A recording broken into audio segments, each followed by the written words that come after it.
There's more to imagine when you listen. So let your imagination soar with Audible. Audible has audio titles from every genre that will inspire you to imagine new worlds, possibilities, and ways of thinking. As an Audible member, you get to choose one title a month to keep from their entire catalog. Enjoy an exciting reawakening of a beloved classic with the Audible original David Copperfield by Charles Dickens, produced by Academy Award-winning director Sam Mendes, starring Ncuti Gatwa, Helena Bonham Carter, and Theo James. This adaptation breathes new life into a familiar tale. New members can try Audible free for 30 days. Visit audible.com/imagine or text IMAGINE to 500-500. That's audible.com/imagine or text IMAGINE to 500-500. Welcome to Money for the Rest of Us, a personal finance show on money, how it works, how to invest it, and how to live without worrying about it. I'm your host, David Stein, and today is episode 33. It's titled To Retire Early, Mind the Gap. So a couple weeks ago, I got an email from Johnny. He's in his early 20s, and he said he has become obsessed with the idea of early retirement. And he wanted to show that we just go through some of the basic tenets of retiring early.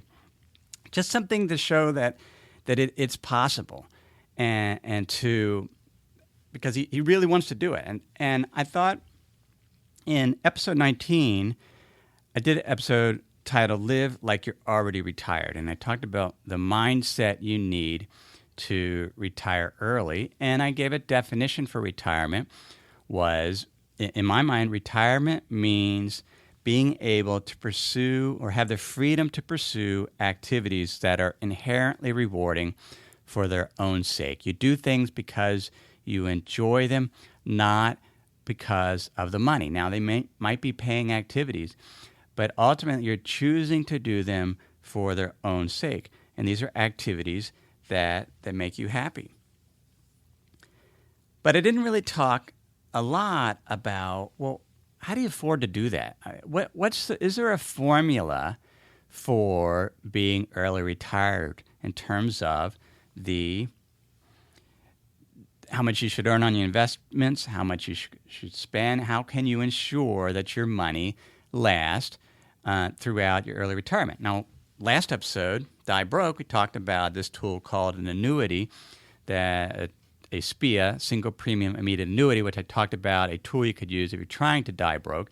But that doesn't necessarily apply if you're in your 40s and you're retired, like I did, then you can't use an annuity. And so you have your nest egg that you have to sustain you and other income sources.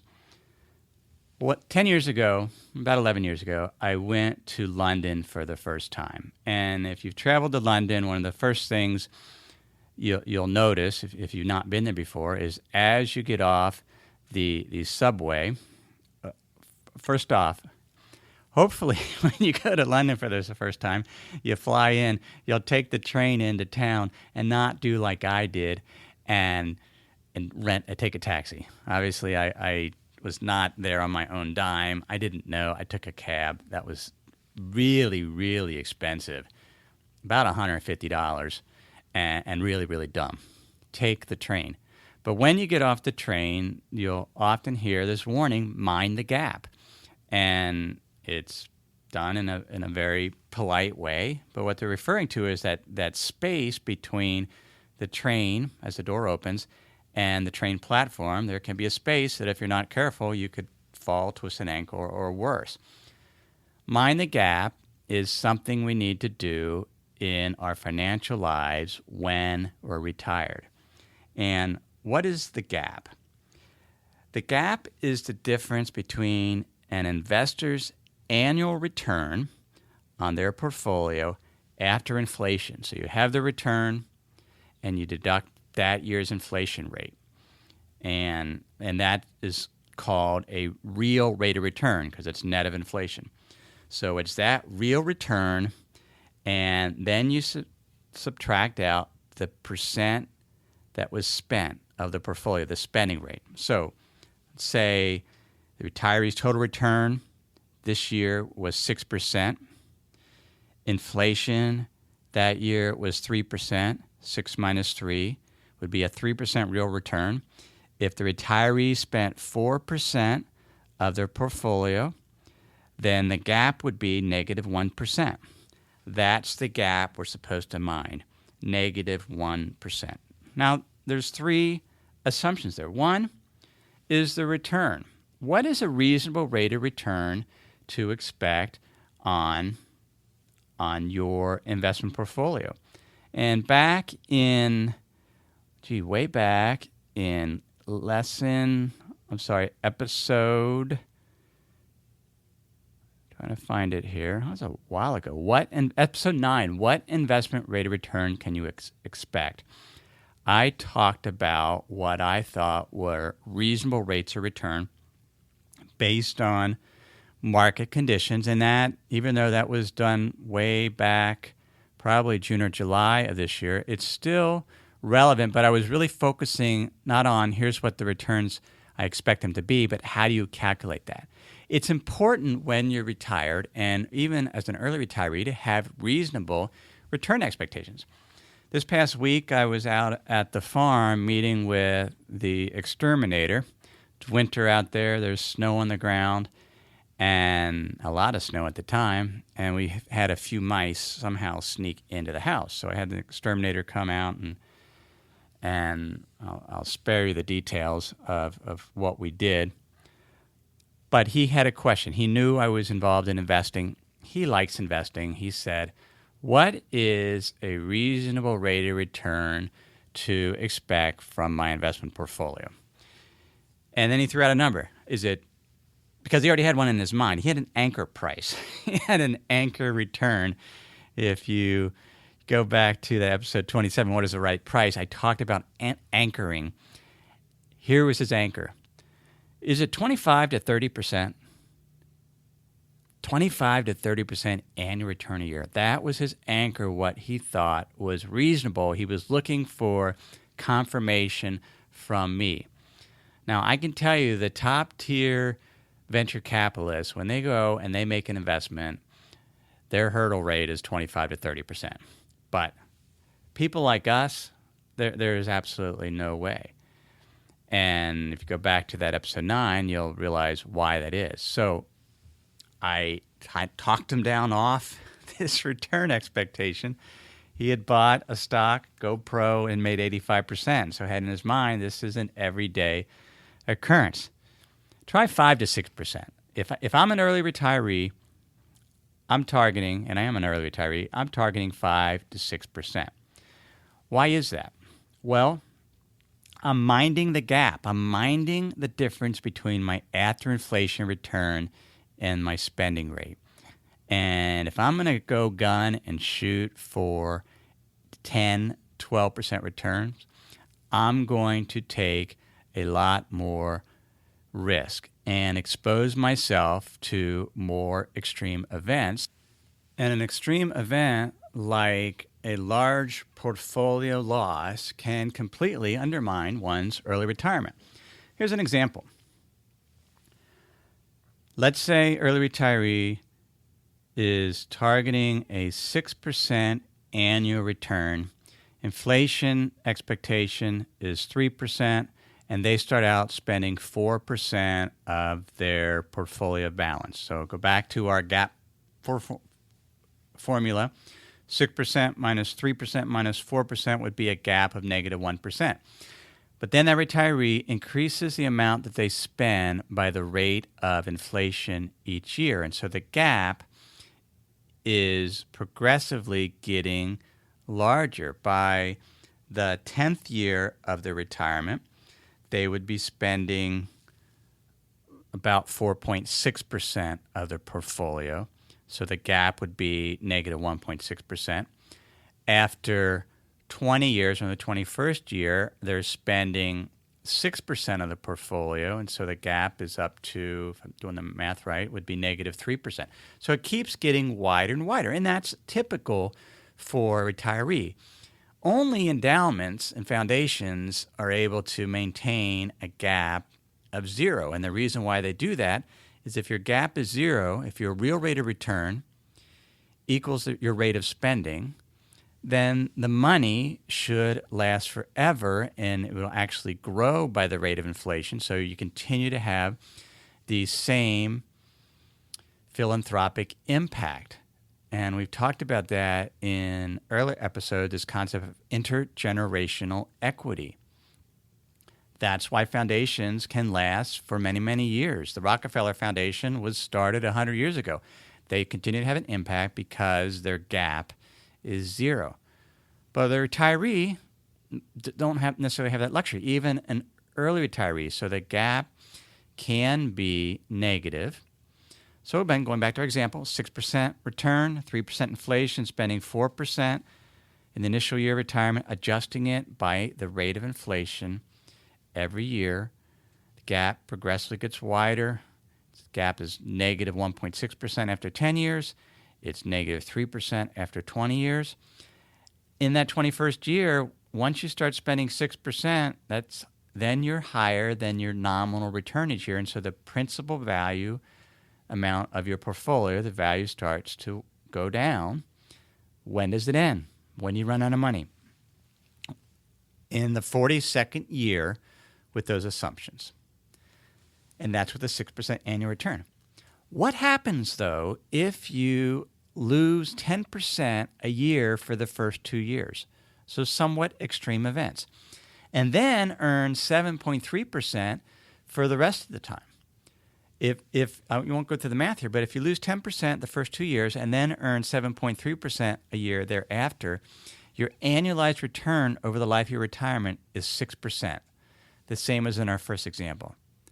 Except the money only lasts 32 years instead of 42 years. That 2 years of negative 10% return cuts off 10% of the length of the retirement. And so, yeah, maybe you can shoot for a 15% return, but the reality is if you trip up and suffer large portfolio losses, that can completely undermine your early retirement. And that's really what's called a sequence of return problem. Now, I recognize that earning 6% a year, 5 to 6% a year, maybe you can't do that every year. Maybe there's some variability there. But the variability of targeting 5 to 6% and structuring a portfolio so you focus on the extreme and not the average so you avoid those large losses, it's a much narrower potential range and less likely to have a significantly wide gap. If you only earn 5%, let's go back to the original example, start out spending 4%, inflation is 3%, and your annual return is 5%, in that case, the portfolio would still last 32 years. And so that's this whole concept of minding the gap. Because I can tell you, it's really hard to imagine being retired for 30 or 40 years. What's that like? I can't, I'm doing it, right? But I can't comprehend that. But I can comprehend this year. What have I earned this year in my portfolio? We're up to November.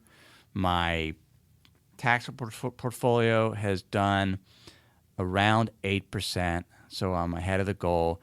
My IRA is closer to 4.5% or so I still got a ways to go there, and then in the next month, hopefully December will be good.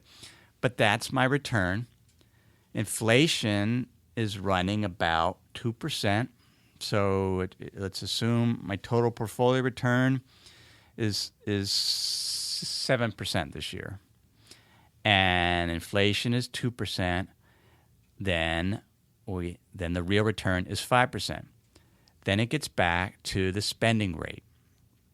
And as I look at my spending rate, I'm spending more than 4% right now. It's actually closer to 5%. And the reason for that is I sold my business and my former company still owes me money, and they're paying me over a 7-year period of time. And so my portfolio is still growing, and so I have a wider gap than I would like. Which gets back to why I don't want to go out and get a job. right? Because I want to be an early retiree and focus on the things that I find inherently rewarding. And one of the things I find inherently rewarding is teaching individuals how to invest, how the economy works, and I like that. I like being able to share knowledge, to show individuals what I'm doing in the portfolio, to not come in as this high and mighty expert saying, here's what I think's going to happen, here I'm predicting the future. No. Invest on the leading edge of the present. Here's what I see is happening now. Here is how I'm reacting to it. Let me show you what I'm doing. What I don't like to do and don't want to do anymore is I don't want to actually invest other people's money. I don't want that pressure anymore. I lived with that for almost 15 to 20 years. I don't want to do that. So I'm launching an educational platform to help do that so that I can narrow my gap. I'm not going to try to make a ton of money. Mainly what I'm trying to do, a short-term goal, is to offset some of my cost to run this show, which go upwards of $25,000 a year. Now, that's not my hosting costs. Most of that is a number of the research services that I've used for well over a decade to manage money. And those cost $20,000 plus because they're institutional services. And I've become so dependent on them in terms of the data that they're able to provide. Not that I depend on what they tell me to do, but just the data and some of the models, I find them very, very helpful. And so, but that is minding the gap. It's that differential between your after inflation return and what you're spending. And so if you're going to retire early, the smaller amount you spend compared to that return, you want to keep it generally in your early years of retirement under 1%. It's probably not realistic. I mean, if you could keep it at 0, then your money will last forever. Most people won't be able to do that. If you keep it at 1% or less, then that money can last 40 years or more. Now, obviously, you have to adjust as inflation if inflation gets over 3%. But it's not a 20-year problem. It's just focusing on this very year. What was your rate of return? What was inflation? What you're spending? I have a spreadsheet that I sent along with a video to members of the Insider's Guide, which you can sign up for at moneyfortherestofus.net. And if you sign up this week, I'll send you a link to this video and the spreadsheet. And I have to combine the two because it'll show, all right, here's how the gap works. And you can kind of play around with the numbers. If you earn this rate of return, inflation is this much, here's what I'm spending, here's the gap. How many years does the portfolio last? It's a simple spreadsheet, simple tool. I'll do a screencast, show you how to do that. You can get that by signing up for the Insider's Guide at moneyfortherestofus.net. Other than that, go ahead and email me if you have questions on this concept or other suggestions for future topics. You can email me, jd@jdavidstein.com. You can also contact me via Twitter @jdstein. Again, just circling back, the Money for the Rest of Us Hub, you can go check out the platform. I've structured it so you can actually preview all the content. You can see what's on there. You can see what topics are being covered. So you can see if this is something of interest to you. That's at moneyfortherestofushub.com. Everything I share with you in this episode is for general education only. I've not considered your specific risk profile. I've not provided investment advice, simply education on money, the economy, and investing. Have a great week.